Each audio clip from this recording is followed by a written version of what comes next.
دیکھیے بدقسمتی یہ جو چائنا یا میرا جو چائنا کا ایکسپیرینس ہے یا یورپ کا ایکسپیرینس ہے، تو وہاں پہ جو جتنا بھی کام ہوتا ہے یا پالیسی ڈاکومنٹس بنتا ہے تو وہ ریسرچ بیس بنتا ہے. تو بدقسمتی سے جی بی میں ریسرچ انسٹیٹیوٹس نہیں ہیں. تو جی بی میں بہت سارے ڈاکٹرس آ رہے ہیں، مور دین میرے خیال میں 300 سے زیادہ انکمنگ ڈاکٹرس ہیں. تو ہمارے ادھر اگر ریسرچ انسٹیٹیوٹس بنے، جیسے واٹر ریسرچ انسٹیٹیوٹ ہونا چاہیے، انوائرمنٹ سے ریلیٹڈ ہونا چاہیے، ڈیزاسٹر مینجمنٹ، بہت سارے اور جو سیکٹرس ہیں ان پہ اگر ہم ریسرچ انسٹیٹیوٹ بنائیں تو گورنمنٹ کو بہت ہیلپ ہو جائے گا. جیسے اب جی بی کو ہم آرگینک زون ڈکلیئر کر سکتے ہیں. جی بی کو آرگینک زون ڈکلیئر کر کے ہم بہت سارے جو ہمارے پاس فروٹس ویجیٹیبلس پیدا ہو رہے ہیں اس کو انٹرنیشنل مارکیٹ میں ہم اس کو بیچ سکتے ہیں. اس کے ڈبل پرائس ہمارا. ابھی ہم بیچ رہے ہیں وہ کس طرح بیچ رہے ہیں؟ ابھی تو ہم لوکل مارکیٹ میں اسلام آباد میں یا ایسو سے سرٹیفائڈ بھی نہیں ہیں. ٹھیک ہے.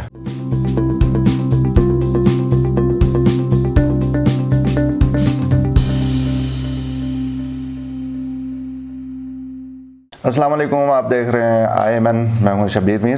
ناظرین، پروگرام روبرو میں آج میرے مہمان گلگت بلتستان سے ان کا تعلق ہے، اور خاص بات یہ ہے کہ یہ گلگت بلتستان کے وہ شخصیت ہیں جنہوں نے ویٹ لینڈس میں MS کیا ہے، اور he is the first one to do that.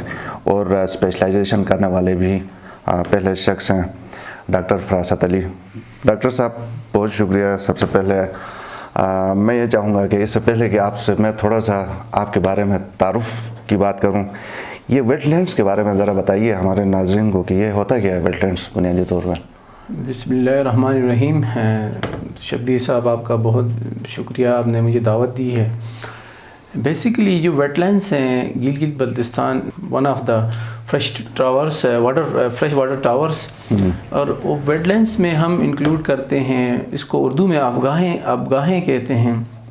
جیسے کہ آپ کے پاس لیکس ہیں، ریورس ہیں، اسٹریمس ہیں، اور ہمارے پاس جو چشمے ہیں، ان تمام کو ہم ویٹ لینڈس کہتے ہیں. ویٹ لینڈس میں ہم جیسے آپ نے دیکھا ہوگا لنگر میں، وہاں پہ پیٹس ہیں، دیوسائی میں ہیں. ٹھیک ہے. تو یہ بہت سگنیفیکنٹ ہیں اور ان کے بہت سروسز ہیں. ٹھیک ہے، ان کی اہمیت کے بارے میں بھی آتے ہیں. میں یہ چاہوں گا کہ ہمارے ناظرین کے لیے آپ یہ بتائیں MS آپ نے کیا، کہاں سے کیا، اور اسپیشلائزیشن ذرا تھوڑا سا اپنے بارے میں بتائیے. میں نے MS یونیسکو IC سے کیا ہے. یہ یونائٹڈ نیشن کی یونیورسٹی ہے، ہالینڈ میں ہے. اچھا. اور بہت پاپولر ہے واٹر ریسرچ کے لیے ہے. ٹھیک ہے. اور فریش واٹر ریسرچ کے لیے.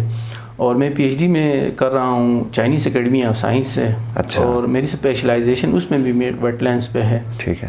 تو اس کے علاوہ مجھے بہت اللہ تعالیٰ نے چانس دیا. میں 33 کنٹریز میں نے وزٹ کیے ہیں. یورپ میں گیا ہوں، افریقہ میں نے ایکسپیرینس کیا ہے، مڈل ایسٹ میں نے کام کیا ہے. اور خاص کر جو ویٹ لینڈس ہیں یورپ کے اور افریقہ کے، ان پہ مجھے جانے کا موقع ملا اور ریسرچ کا موقع ملا. ٹھیک ہے. تو ویٹ لینڈس کو ہی آپ نے کیوں سلیکٹ کیا اپنی اسٹڈی کے لیے؟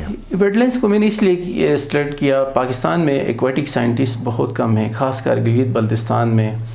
اس حوالے سے کیونکہ آپ دیکھیں تو ہر بندہ اپنی ہی علاقے سے ریلیٹڈ کام کرنا چاہتا ہے. تو جی بی میں 119 لیکس ہیں. اس کے علاوہ ہمارے پاس بہت سارے مور دین 5000 گلیشیئر لیکس ہیں جو گرمیوں میں بنتے ہیں، سردیوں میں ختم ہوتے ہیں. لیکن ہمارے پاس جو ریگولر لیکس ہیں وہ 119 ہیں، جو بہت پوٹینشیل سائٹ ہے. جیسے آپ کو پتہ ہے واٹر بہت امپورٹنٹ ہے زندگی کے لیے.